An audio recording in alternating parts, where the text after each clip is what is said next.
right, so we have about half an hour for a conversation on this topic of what the future of tech could be. Uh, let's start there. Why is this a topic that interests you? Well, for lots of reasons. I think I'd start with the fact that I'm a dad. I have 8 kids, and 4 from my first marriage, 4 from my current marriage. I know what it's like to raise children pre-internet, and I know what it's like to raise children in this internet age, this digital age. And I've had my own experiences over the years with technology and I've watched how this entire beautiful internet, which was a decentralized telecommunications apparatus, essentially became highly centralized. And that concentration of power really concerned me. And lastly, I would just add, I come from a family of builders. We're 5 generations, started in Boston. My great-great-grandfather started building roads when Henry Ford started building cars. And we build large-scale public infrastructure, including internet systems and so forth. So have a fair amount, although I'm not a computer scientist or a technologist, we have a fair amount of knowledge as to how this technology actually works from the ground up. And we're going to get into that. One of the things that we really want to focus on in this conversation are some of the solutions. How could things be different? What could be done? I wanted to talk to you about some of the work that you're doing at Project Liberty for people who maybe aren't as familiar with the organization. Yeah, so I had a experience in LA when I owned the Dodgers, and in that era I went through a public divorce, and I watched how social media had been weaponized, and I felt a little bit of that on the receiving end, and it really concerned me that here you are with this technology that had shifted in the 08-09 timeframe from this innocent kind of internet where we reconnected with people and shared photographs with people our friends and family and so forth, to something that was very, very performance-based. Facebook had introduced the like button, the smartphone was in everyone's hands, and suddenly it wasn't something that was necessarily factually correct or really newsworthy or insightful that was shared. What happened is what was getting likes and followers and clicks became kind of the holy grail of how the internet worked. So it became totally performance-based. And during my era in LA, going through that difficult time, the metaphor I use is I felt like I was watching my home burn down, and I was handed a small garden hose with low water pressure while 1,000 people were just pouring gasoline on the flames. It was just a very helpless feeling, and one that I think a lot of people share. And this was going back now 15 years. So my first instinct after selling the Dodgers and moving on with life was to get policymakers, like many of you here, kind of working, understanding how this technology works at the core, and how this kind of surveillance machinery was extracting everything that makes us human and monetizing it, of course, but also now manipulating us.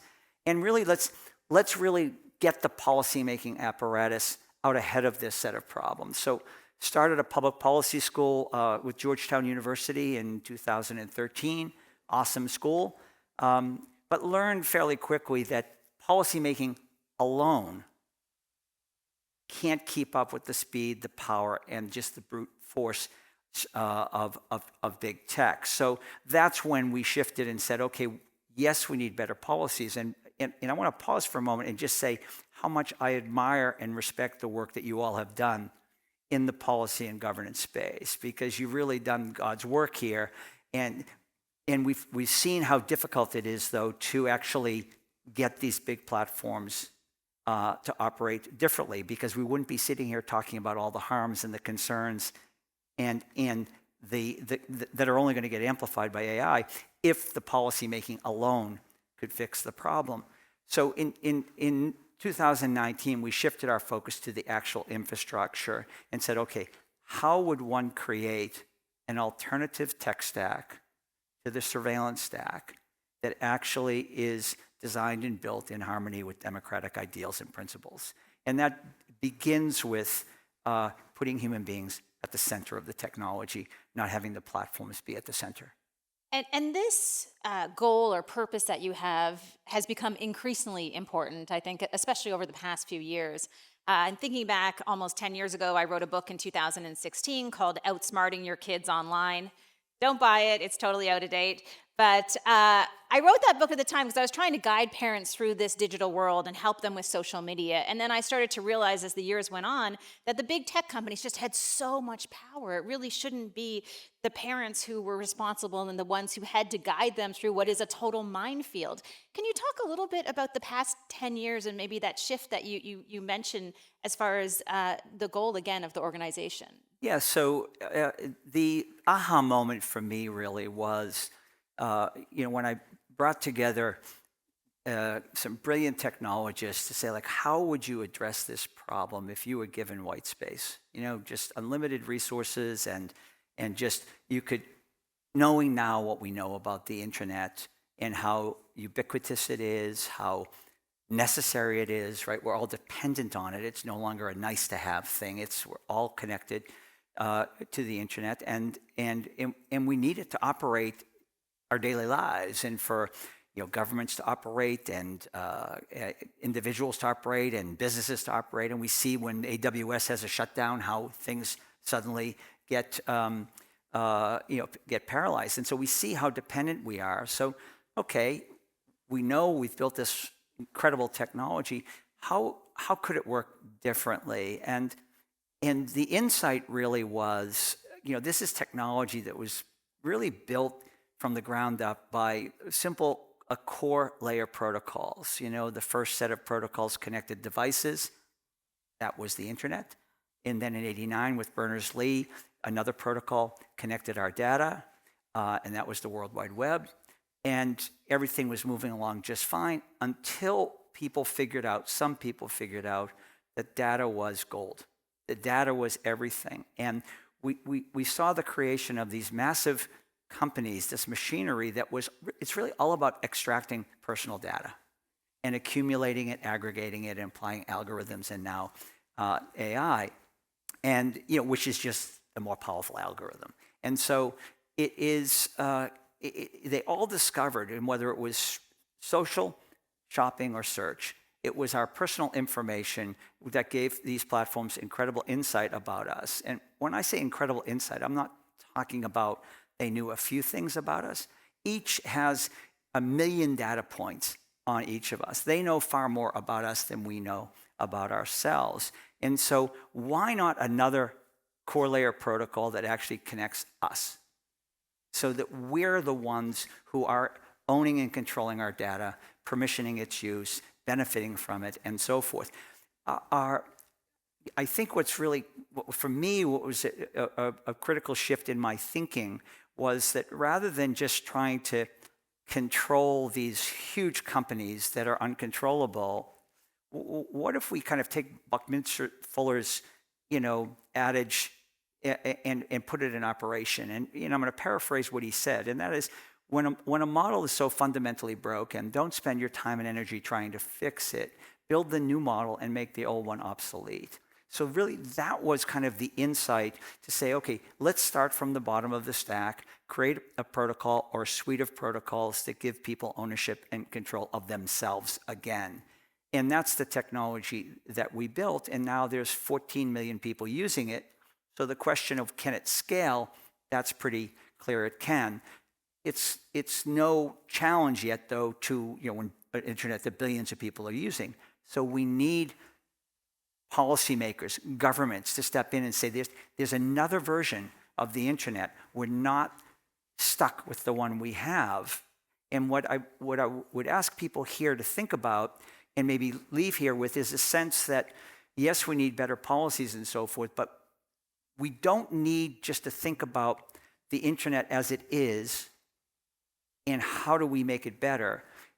Let's think about an alternative that's designed from the ground up to be better and is in harmony with the exact policies and policy objectives that you'd like. In other words, it's fine to have GDPR and DMA and DSA and so on and so forth, but those are trying to bend technology to comply. Why not have technology that actually bakes those principles into the technology, starting, as I said, by putting human beings at the center? And so this was, for me, the big eye-opener. And that's when we really started focusing on rebuilding the stack from the ground up. I want to say one last thing.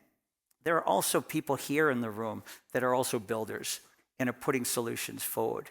I'm not suggesting that we have all the answers or that the tech we've built is the silver bullet. There are no silver bullets. But until we start to build the better version of this technology, we're not going to get to a better place. And so Project Liberty is focused not so much on the problem, because I think that is, the problem set is well defined now. I mean, I was listening this morning, it's pretty overwhelming and it can get pretty depressing. Let's shift and focus on solutions to the problem, because we now know what's wrong, and let's fix it before we make it more powerful. Yeah, and maybe I can just do a shout out to Gander, a company here in Canada. I know they're in the room, and they're trying to build a different type of social network for Canadians, and they've had a lot of momentum. So I agree on your point about builders. You talk about alternatives, and I became most familiar with your work when I was reading headlines around the bid for TikTok. I would love to talk a little bit about this. I know the plan for a TikTok, it could look different, it could be different, it could operate differently. Can you talk a little bit about that? Yeah, so Project Liberty was never created to purchase TikTok. It was just an opportunity that presented itself that we took advantage of because it was we had built this alternative tech stack. We didn't need the Chinese technology or the algorithm. We could buy the US TikTok without the Chinese technology, bring the user base over and the data over, and then we'd have not 14 million people, but 184 million people in this alternative. And then you're getting to a scale where now you really do have an alternative that people then have the choice. Do I want to use a surveillance-based stack, which mines my data and extracts it and monetizes it without regard for me, and actually uses that very information about me to manipulate me? Or do I want to use a version where I own and control my data, I'm permissioning its use? I get all the benefits of the internet, so I'm not giving anything up, but I reclaim my personhood, okay, my agency, my power, which is very fundamental to democracy, and by the way, benefit from the use of my data. So there's now technology available where you can actually compensate people for their data if it's used for a commercial use case. And this argument that we heard up until a few years ago that your data is not, your own data is not worth anything on an individual basis, and it's only worth something when it's aggregated, and only a few companies can do that. It's just not true. And 7 companies now worth $21 trillion, and that's with a T, okay? It proves that our data is massively valuable.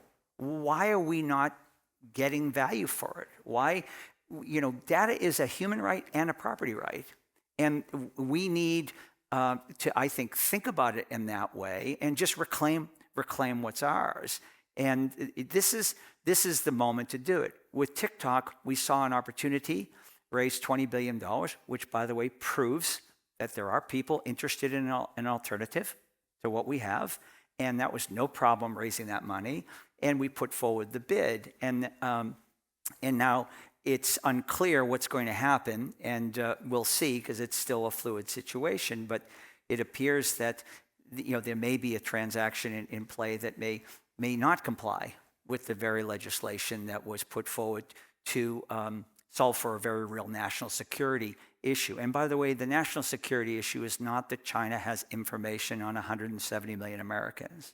It's that China can manipulate what 170 million Americans think, and that's really a big threat.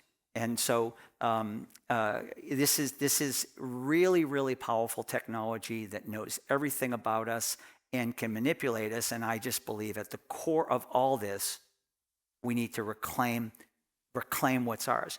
One last point on this. It's really hard to change 30 years of entrenched technology. And maybe you catch lightning in a bottle and buy TikTok and move 170 million users over, and suddenly you have scale. But I'll tell you where something really, really interesting is happening right now. And this is, for me, the glimmer and the hopeful thing. When technology changes, that's when space opens and new designs can take hold.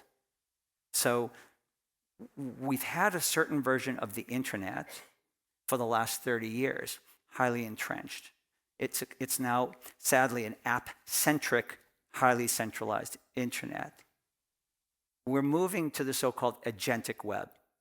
And this is a big shift in the technology. This is our moment, because it's much easier to actually change the design of how technology works when that technological shift happens, and than it is to affect the entrenched and impact the entrenched technology. It's a short window. It's not one that we can be talking about in 5 years or 3 years. And by the way, the big tech platforms are moving so quickly because they know it's a vulnerability for them. They know the shift in the technology opens up the doors for new ideas and better design and better technology. So they are flooding the zone with unprecedented amount of capital to make it to make this fork in the road that we have kind of an inevitable. We inevitably follow them, and what they're building is a more powerful version of the technology that has created all the harms that you all have been identifying and trying to regulate for. Why not build the alternative? And to do that, I mean, because this shift is real. This is happening. It doesn't have to go in the direction that big tech wants and big AI wants. As a matter of fact, I would say that is exactly the wrong direction, because don't think of AI and social differently.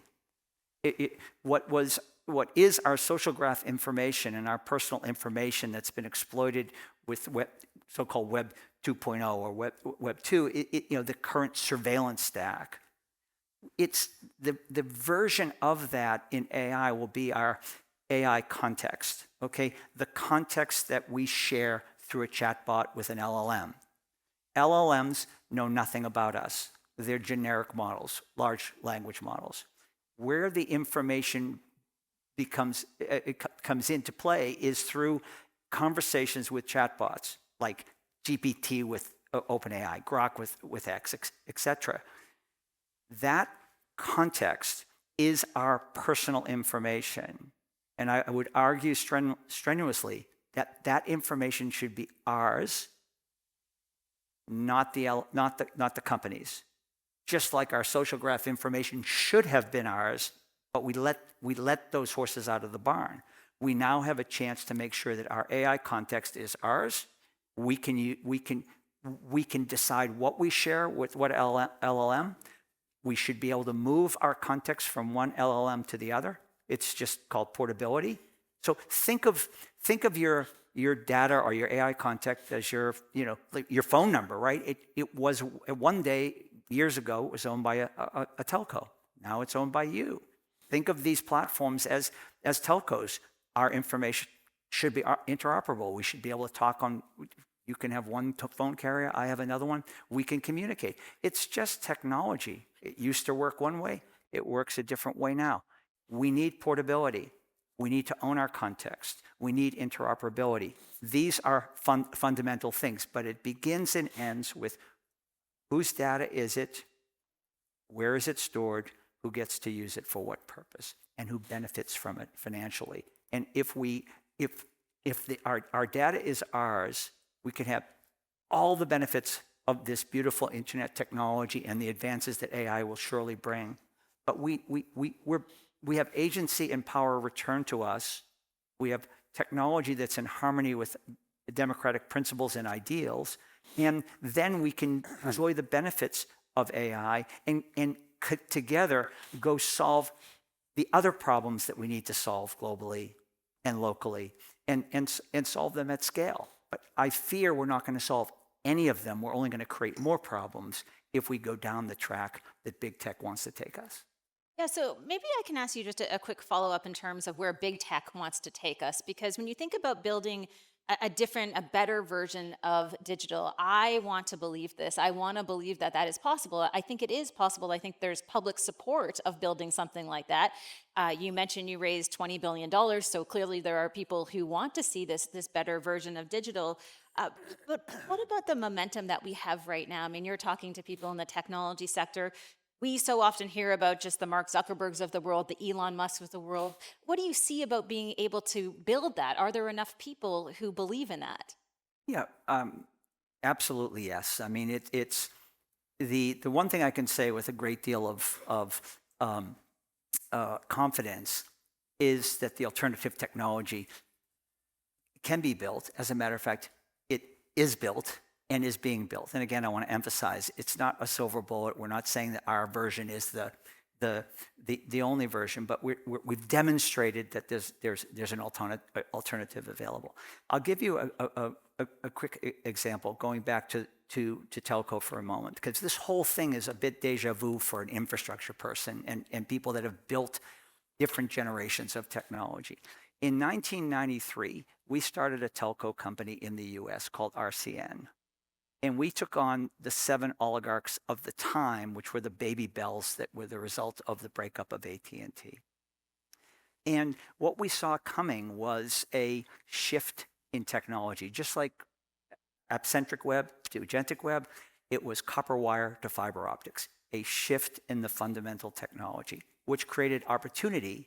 And so we raised $8 billion at the time, and we built a new telco in the United States. And why?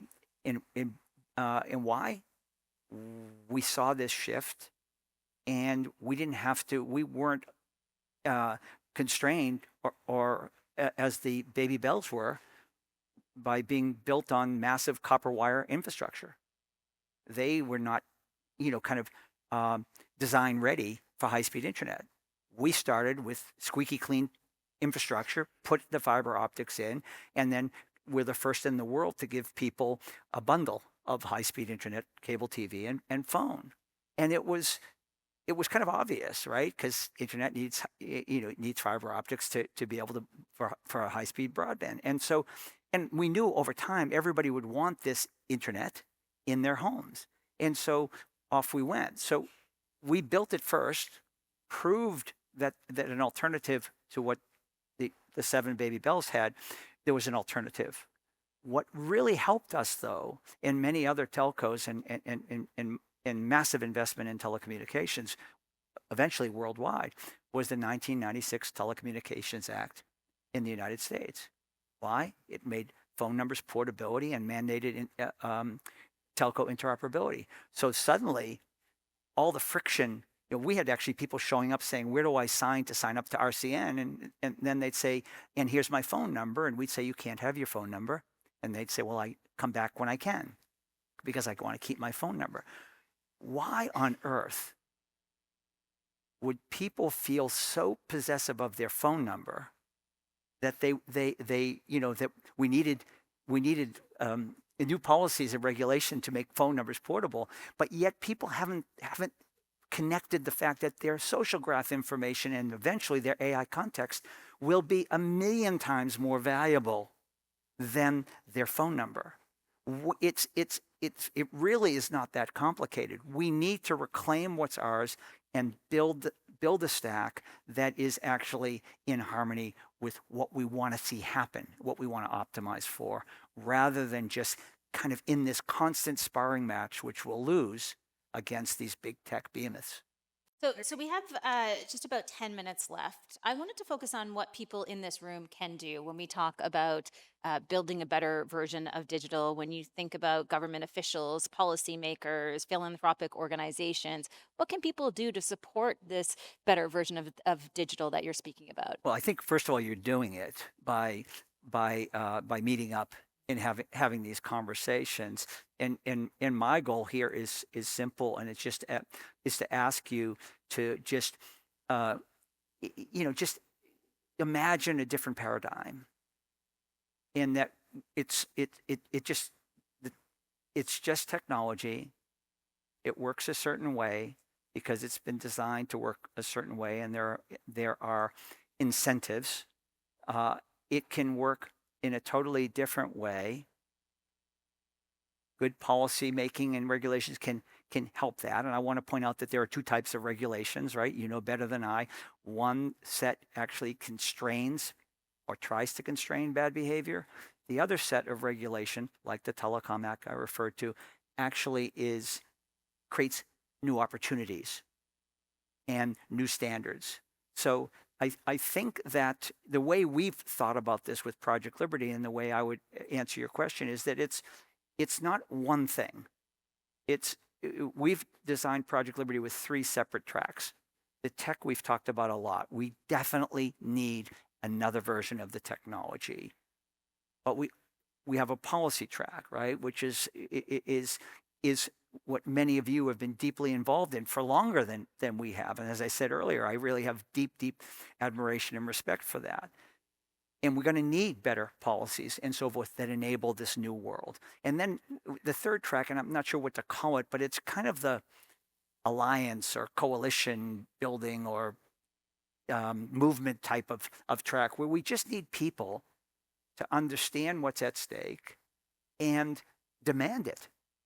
And that will help facilitate and compress time, and make sure there are better policies, and make sure there's better technology and so forth. And I think we're beginning to see this happen now. And so it's just like, spread the word, keep doing what you're doing. Let's figure out how to coalesce and align, because I am concerned. I said earlier that there's a real glimmer here of the tech changing, and we can fix this right now by implementing better design before it's a foregone conclusion, which is what big tech and big AI want us to.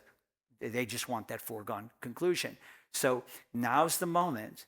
And what I'm concerned about is that our efforts are, we fail because we're atomized and balkanized. That we meet up here, we meet up in Munich, we meet up in Brussels, we meet up in New York, we meet up in and the conversations are rich, and the desire to change this is here. But how do we connect dots here in a way there's a coalescing of this activity in a way that gives courage to our political leaders, right? And if political leaders won't do it and don't have the courage, then people should go ahead and impose their will.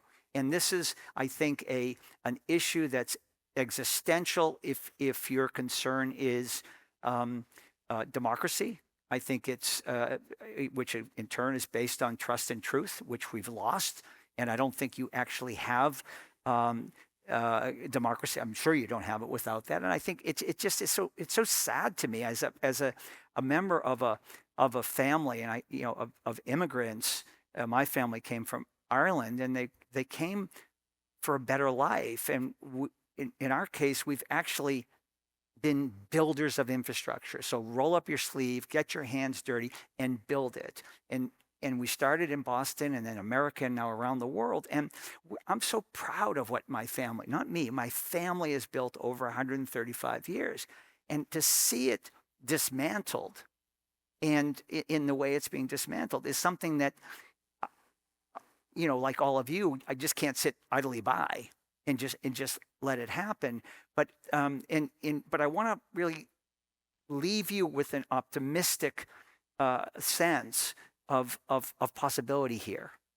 And because let's not completely recycle on all the problems and all the harms, and the world is on fire, and democracy is failing, and kids are being preyed upon, and trust and truth are gone, and the information ecosystem is completely contaminated, and there's all kinds of scams happening, and everything just seems dark and negative. It is, but sometimes it has to get really bad for people to actually rise up and say, I'm not going to put up with this anymore. Okay? It needs to be different. We can do this. Okay? The tech, building the alternative tech is the easy part, relatively speaking. It's how do we mobilize to make this happen? How do we get Canada to show up and be part of the solution? Because I think Canada is a huge part of this. I think all of the kind of middle powers, whether it's Canada or Australia or UK or EU as a whole or Japan, etc., these are the same conversations. I've been to these places, same conversations. And you all can really pull together and align and make a big difference. If you, on the other hand, approach this from a place of fear, there's no leverage in fear. Approach it from a position of strength.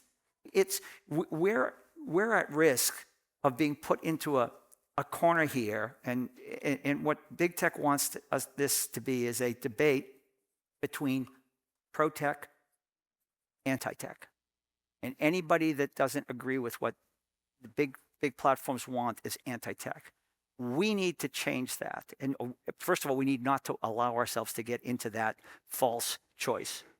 We need to create a choice for people. What are we for? We're for pro-human-centric technology. We're for pro-democracy technology. We're for a better version of technology. We're not anti-technology. We're anti-centralized technology, surveillance-based technology, destructive and harmful technology, and platform-centric. And as many of you have talked about, watching the conflation of technological power and that concentration of that power and political power, and watching them come together. If there's nothing that could be more dangerous to democracy than that and this. And so this is our moment to really fix this. It's too bad that it's gotten to this place, but maybe that's what we needed to get the push. This is the issue. If we can return to people what is theirs, return power and agency to people so that they feel like, okay, they're not helpless. Okay, we have a role to play here. There is hope. There is a way forward, and that's empowering. And by the way, your data is very valuable, so people can be enriched. This could be the single biggest redistribution of wealth without a tax that's ever occurred.